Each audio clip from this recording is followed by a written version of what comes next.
Hey guys, it's Outside Life here, back with another video. Today I'm going to show you how to take off these wipers. So you can see here, there's a little button right here. You got to push it in with a screwdriver. So I push here. So I push that in. A little button. Oh, actually it's a little bright. So once you push that in, you just pop it off, like so. Grab your new wiper. Mine came with a new head on already, like this. Just gonna slide this on here like this,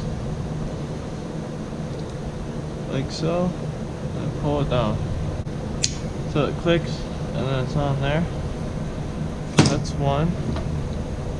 So push that off,